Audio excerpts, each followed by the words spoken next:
Chères téléspectatrices, chers téléspectateurs, je suis ravi de vous retrouver dans votre émission Ilm وحضارة, Sciences et Civilisation.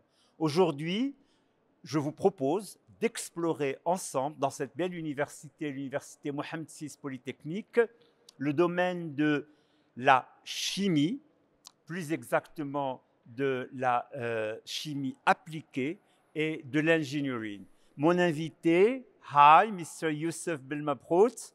How are you? Good, good. Thank you. Very happy to have you here on this floor, on this program.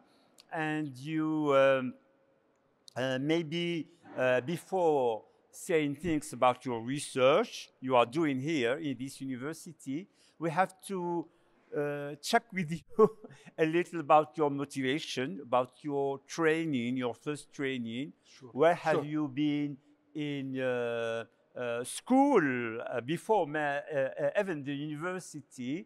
You are born in Morocco. Absolutely, yes. Yes. And you start your school in which city? I start my school in Khouribga, by the way, in here in Morocco. Khouribga. Yeah. Okay. And then after this, but first of all, I would like to thank you, Professor Bلمبخوت, for the invitation. Just my duty. Yeah, Bلمبخوت, and I'm so delighted to be in your program. And good morning to the viewer of this program. Yeah, so as I said, as I mentioned, Professor Bلمبخوت, I grew up in Khouribga. So I was born in Rabat, but I grew up in Khouribga because my father was in military, so he had his mission in Khouribga. So, and that's the reason we went to Khouribga. After school here in Morocco, I decided with some friends to go to Russia, to Moscow. So I did my undergrad in Moscow in oil and gas. In the Russian language. Yes, absolutely. Yes. Wow. How have you learned this language? Well, when I went there, I had no notion about Russian, so I learned there. So it took you quite. Actually, the program in Russia, they start with 1 year preparatory school of the language. So you learn how to deal with Russian school in mathematics, in physics, in chemistry. Yeah. And then the second you have year, to translate everything you absolutely, learn and writing, here. absolutely, because the writing is completely different as well. Oh yes. Yeah. Oh yeah. So that it was. Took you just 1 year to be completely in the language? No, in reality, it took me 3 months to be able to speak to anyone. Oh yeah. It took like 1 year to start writing. The first year, thanks to my classmates, very nice people, Russians, all Russians, they helped me to basically follow with writing. But the second year, I was almost fluent. That's beautiful. Yeah. And you did your bachelor there. It was on applied chemistry. Okay, so my undergrad was in oil and gas university, Gulbenkian Russian State of oil and gas. It's a very known university in Russia and in the region, in Asia. Can you say it again? Oh, Gulbenkian Russian State University of Oil and Gas. Okay. Oil and gas. So basically, I was passionate about transformations, and one of the big transformations that we have in our century was transformation oil to so many valuable products. Okay. That's the reason I was passionate about that, and that's the reason I decided to do this. Already during your undergrad, you have this. So I was basically commitment. Undergrad, absolutely. So my undergrad was to be able to work as an engineer in refineries, petrochemical refineries, and transformation of oil and gas, basically. Okay. Yeah. And after your undergraduate, you moved to Belgium, no? Yes. I came to Morocco for a few years. Been working here and there. I didn't. It was. You have just a bachelor. Yeah. So you cannot go so far. So it was a little bit difficult. So I was fortunate to get a fellowship, social fellowship from the University of Mons in Belgium. Yes. And I started my PhD, and there, where I actually moved from the transformations of products to purification of products. Okay. So this is how the move. The title of your PhD was? The title was in applied sciences. Yes. Applied science, and particularly in in theoretical and experimental aspects of reactive and non-reactive adsorption. Adsorption is technology actually that's used in many industries for to purify different reactives. For example, I'll give you an example. Yes. If you, for example, you have plastic. Yeah. Plastic, people, the origin of plastic is polyethylene or polypropylene. Yeah. Okay. In order to get to this, you need to have a very pure ethylene or propylene. Okay. So to do that, you need to use different separation technologies. Among those separations, adsorption is a technology for that to achieve this. That was your field yes. of research. Yes. Okay. So okay. just to give you an example, ethylene and propylene separation represent 1% of worldwide energy consumption. Okay. 1%. Okay. And if you take, for example, transformations in catalysis and separation, that's actually 45% of worldwide energy production. Everything that you see around you is made by catalysis and separations. Oh, yes. And that's the reason this is an important field. We have no idea when we use product that there is so sophisticated moment of purification and transformation. Let's stay with what we have here in Morocco. OCP and manufacturing of fertilizers, it's a lot of steps of transformations. Oh, yes. And separations. We have just the idea of phosphates, but it's just a generic word. There are so many products and multiple products.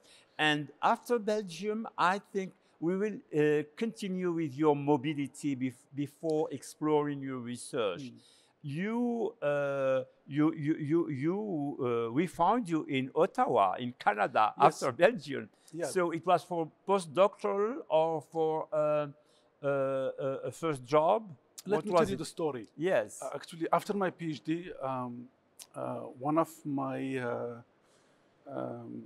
jury members in my PhD actually hired me to work in France, in French Institute of Petroleum. Oh, yes. It was in Lyon, Lyon, yes, the city of Lyon. Lyon, yes, in Solèze. So, so that was my first, basically, experience in industry first. Oh, yes. Research industry. A very specific field. Specific in hydrogen production. In hydrogen production. No, that was the move, actually. Ah, okay. To more to purification and separations. Okay. Okay. Ah. And then I moved to my first academic experience was at the University of Ottawa, where I started looking at both aspects of chemistry and processes for CO2 capture. Okay. That was the start. And I was working on a very specific material there, using very highly mesoporous materials, for example, with embedded or where we can actually embed some amines there for CO2 capture. Different type of... okay, it was an academic work? It was really purely academic work. Okay.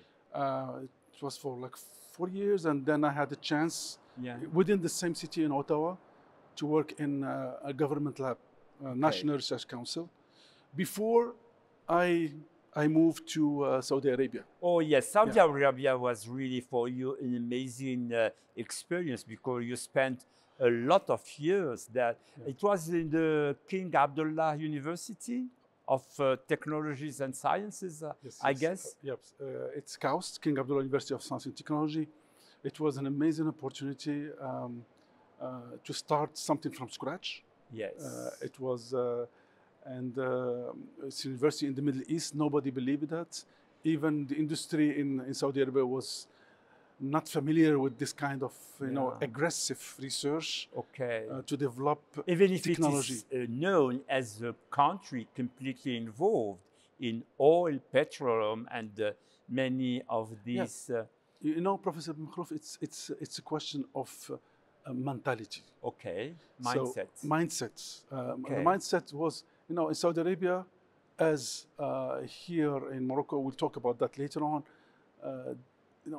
People industry, they don't believe in a company or a university that can create technologies. Okay.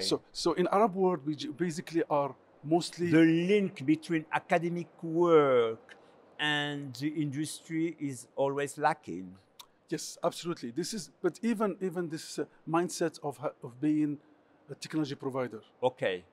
We are always yeah. technology consumers. Oh yes, oh yes. We sell We raw have products. to go forward on conception rather than always executing tasks. Yes, yes, and move to an economy based on knowledge. Okay. So that was actually, and after this economy based on knowledge, that's very important. It's extremely important, because if we based only on selling raw materials, we'll not go so far. Yes. And this is the rise of Morocco now, for example, in Middle East and Morocco and Africa.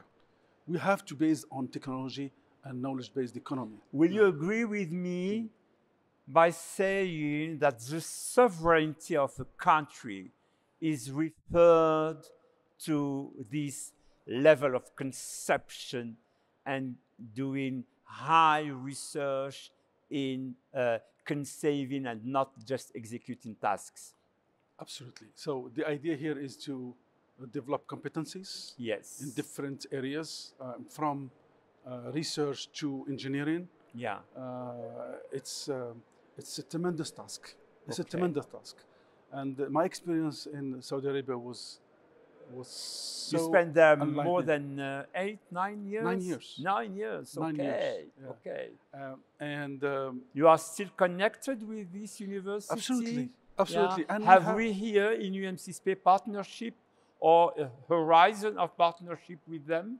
By the way, there is so many people that came from Kaus, Moroccan, by the way, that joined our UMCSP. Yes. And we have actually now collaboration started. I have 2 of my students now. They are doing internships there. Oh, that's nice. Yeah. Okay. So, and that was the call from Morocco back then in 2019. I was not convinced essentially about that. But subhanallah, it was my destiny to come to Morocco, and I've been here for 5 years. Oh yes, and now you are director and founder of a Center for Applied Chemistry and Engineering as well in this university. We will speak later on your students and how you're advising and monitoring students. But before that, I have many technical questions. You know, your field is not really my specialty, but I will have the first question. Why natural gas has to be dehydrated, as we say now? Many people are talking about doing this kind of transformation. Yeah. So I think you get inspired from one of my papers published in Nature Energy. Yes, this is extremely, basically in general, any gas from different sources need to be purified. And for particularly natural gas, when it's actually extracted from the wells, it has so many impurities. So natural gas has methane, has CO2, water vapor, and H2S. It's actually sulfuric gas. So, and the process is going on? In order to just transport this natural gas, this should be purified. Otherwise, what will happen? The pipeline gets corroded, and then it can explode. So that's the reason why a pre-purification needed. One of these purification is the removal of water and removal of H2S and carbon dioxide. Okay, we can say that it's a kind of sustainability of gas to do this purification. No, not completely. No, it's a must. Okay, it's a must. Otherwise, otherwise it's lost. Otherwise, or dangerous. We cannot commercialize methane. Okay, that's the thing. The other idea, just I was wondering about how you are involved in green process energy. It's one of your articles and papers and research you are doing. Yeah. So basically, I will avoid the word in green. I would say low carbon. Okay. Low carbon, because I believe this is discussion that we can have. There is nothing green, basically. Oh, So yeah. the idea is to, the green process engineering, for example, is one category of chemical engineering where actually we use different routes that are clean, sustainable, and safe. Yeah. For example, if we use one of the reactants in one process, Yeah. if now we substitute this reactive from oil and gas to change it to, from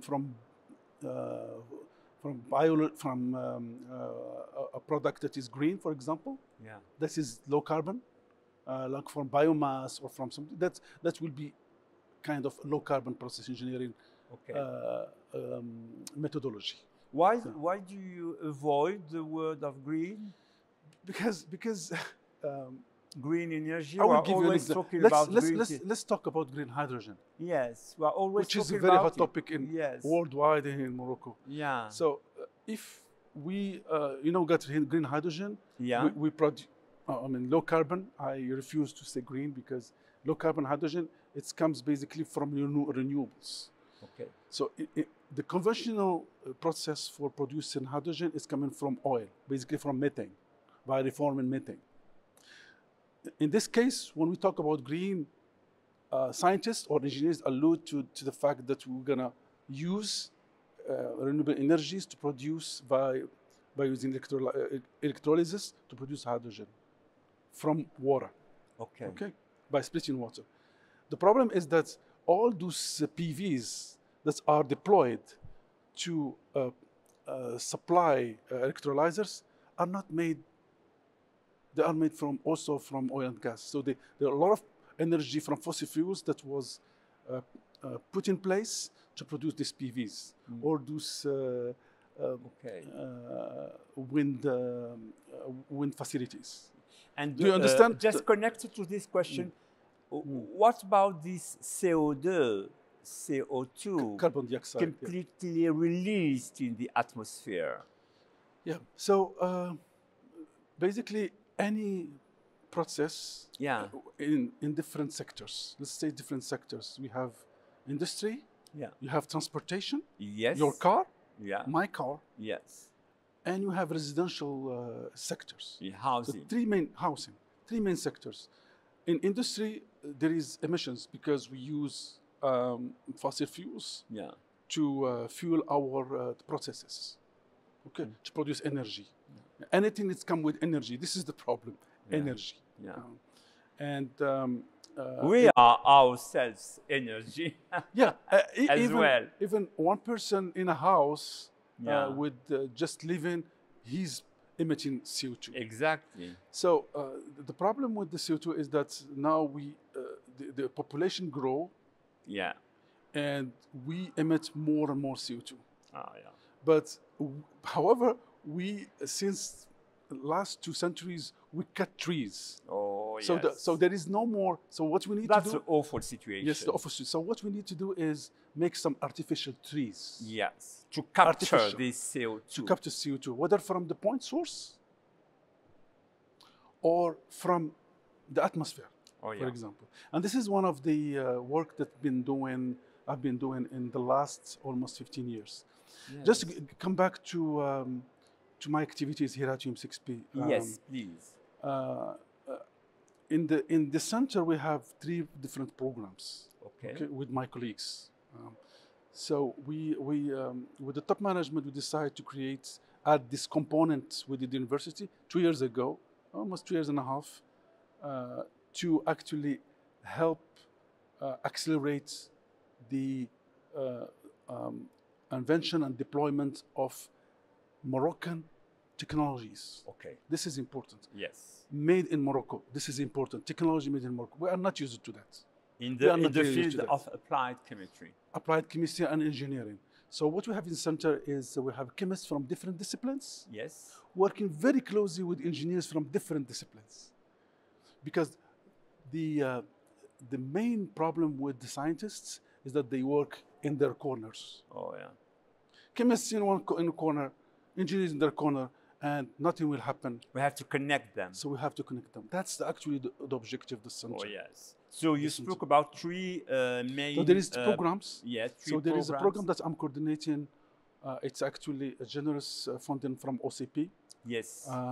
Transformation of waste. Exactly. So that's it's good. A transformation of waste and power efficiency. They are related. Okay. OCP has a lot of byproducts, I would say. I would not say wastes. A lot of byproducts that are not used, and the idea is to transform them to valuable products. We have so many already proof of concept in the lab now. We are coming to already working on encouraging students and postdoc to make startups and create value. Okay. So this is basically what we are doing. Okay. And there is other programs, one on coordinated with my colleague, Professor Abdulghafur Zabout, on CCUS, which means CO2 capture, utilization, and storage. And another program coordinated by Professor Ismail Sadoun on batteries and energy storage. Okay. And this is all, they are all connected. They're all connected, all the connected. 3 fields. Okay, okay. And we are speaking today much more about climate change. Is that any effect in the way you are working these 3 programs? This is actually the DNA of the center. It's okay. Basically, and I forgot to mention, Professor Makhlouf, that we have also water engineering program. Water is very important, and this component, that's the reason we have water engineering to develop technologies. Water engineering is so important. This drought, dreadful drought we are suffering in Morocco since more than 6 years. And yes, water, okay. So it is connected with my question about climate change. So climate, this is actually, all what we do is about, first of all, helping industry, particularly our stakeholder, OCP, to move to more efficient processes. Yes. By developing materials, for example, both materials from the chemistry point of view and improving processes from the engineering point of view. Okay. Okay. Can you imagine, Professor Makhlouf, is today, if we take, for example, just the case of Morocco here, we produce a lot of fertilizers. By doing fertilizers, we have to produce phosphoric acid. If we just reduce by few percentages the energy consumption in the production of phosphoric acid, this is $1 million of benefits. Just to give you an idea. Now, if I can do the same thing, give you many examples in oil and gas, or in natural gas, or so. Why we are doing this? All this is to actually the most important thing is energy. Reducing energy by few percentages, a lot of benefits. Okay. But how we do that? At the same time, not by doing sometimes by doing some reverse engineering, integration of different technologies to make new patents, new inventions, developing new processes, developing new materials, because a lot of processes, they have materials. Those materials, they have different properties. If we create those materials, they are actually the heart of these processes. If we tweak a little bit the properties, the chemical properties of these materials, we can improve the processes. Okay. This is the idea. And to do little and to have more. To have great things. The heart. If your heart is working well, your body is well. Okay. Of course, there is other organs. You have this idea about the organization of research in Morocco to construct Moroccan cluster and to try to widespread this Moroccan cluster to Africa. Have you started this to shape this kind of Moroccan clusters here about research? Yes, one of the ideas that I discussed with my colleague Professor Abdulghafur Zabout is to create a coalition, for example, for CO2 capture. I will tell you why. Because so many companies, government, they put a lot of money. European Union, for example, they put a lot of money on hydrogen production, hydrogen purification, CO2 capture, CO2 utilization, CO2 sequestration. So the idea is to get, for example, It seems that if the results are not completely here, we cannot see them. Is there? Am I wrong? Professor Makhlouf, so this is very important for the viewers of this program to know. A researcher is just one part of the puzzle. Oh yes, you're right. Yeah. A lot of people think that if, the policymakers. Absolutely. If a lot of people think that if a researcher makes an invention in the lab, it will reach commercialization. No, that's a long process, many years. That's require involvement of the government, involvement of industry. Yes. And we are lucky to have OCP with us. This is extremely important. And it's an executive power, so it helps to make things happen. I'll give you an example. Today, if Morocco is well situated to be one of the larger producers of low carbon hydrogen. Forgive me, I'm not saying green, I'm saying low carbon. Okay. If we don't put I lost my idea actually, Professor. No. You were just we were speaking about the Moroccan clusters. So you say that we have this. We are fortunate to have the OCP as executive power. So we need to create these coalitions. Yes. First of all, coalitions in Morocco. Yeah. Associations, for example, in associations that, like for example, the American Institute of Chemical Engineers. Yeah. Why we don't create an African Institute of Chemical Engineers, for example? With the initiative from Morocco. Yeah, with initiative from Morocco. We start from, for example, creating an association of chemical engineers or chemists. Yeah. Or with other universities as well. Yes, with other universities, Moroccan universities. Absolutely. Creating a social society, a Moroccan social society. Yes. I will tell you something. I was invited 2 months ago. In San Diego, you told me. No. Actually, I was invited by Iberian. Okay. Assumption Society. No. Which is actually closer to us, next to us. A united association between Portugal and Spain. Okay. And they are expecting from us to create an assumption society. That's for example, good. To have visibility of the work and to have maybe, as you said, a kind of starting this initiative in Africa. In Africa, and it's actually creates always. It's very important to have collaboration and to have consortiums. Oh yeah. So we are lucky in this in Morocco and Africa. To make oneself visible. Yeah. So even Spain and Portugal, they are interested to joint effort with us. Yes. For example, to create technologies for the World Cup. That will be, for example, co-organized by Spain, Morocco, and Portugal.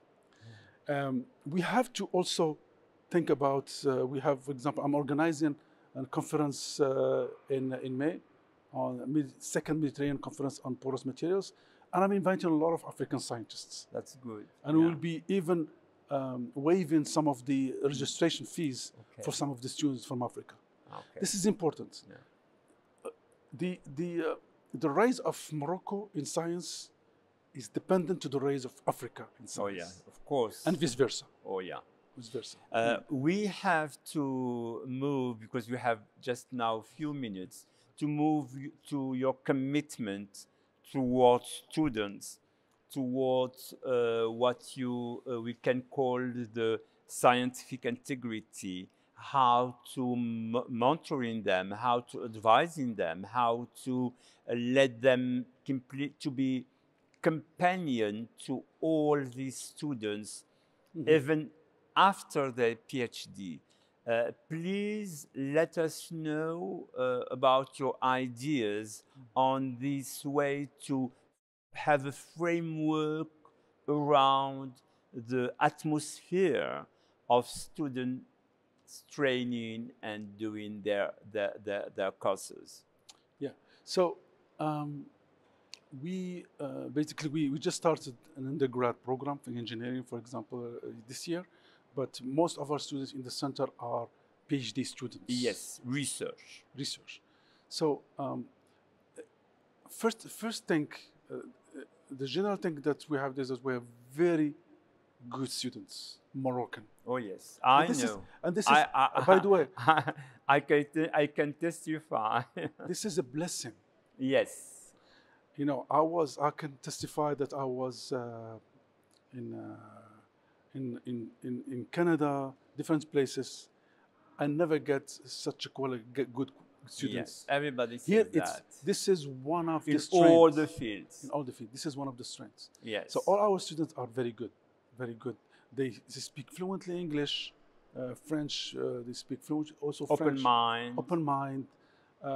It's astonishing. Yes. That's the first thing that I would like to say. So first thing that we tell with my colleagues to the student is that they have brains similar to Americans, Europeans. They are Yes. not. They are the same. Lacking nothing. They're lacking nothing. And they have facilities that we are actually developing here. Yes. We are still in capacity building. This is important to say. Yes. That they will have the same opportunity here that I didn't have a chance to have. Yes. 20 years ago. Yes, this generation is fortunate. Yes, so I agree. So they have to use this opportunity. When they reach this level, Yeah. that you are just speaking about the undergraduate, the university. Your program starts now with very low level. Yes, with undergrad first year with my colleagues, director of the school. Okay. I'm a little bit involved. They made everything. Will be more involved because of my duties. A lot of. Oh yes, you are more with the PhD research. Absolutely. What about just one word, because we are at the end of this program today, but a word about scientific integrity. I know it's very important for you. Yeah, thank you for the questions. We teach our students that they need to be ethically correct, meaning that they have to make sure that the research is correct. Very important is to is that supervisors, professors, students need to create a safe space for people to work. This is important. Psychological safety. Psychological safety. This is what we have. Yeah. I spend a lot of energy to make sure that we have a psychologically safe environment within the center. Yeah. This is important for everyone, scientists, professors. The technical side does not suffice. Yeah, absolutely. And all our faculty and scientists, they are known by their peers in Europe and US. And this is important in all matters, in terms of science, in terms of ethics. What do you mean? What do I mean by ethics? Meaning that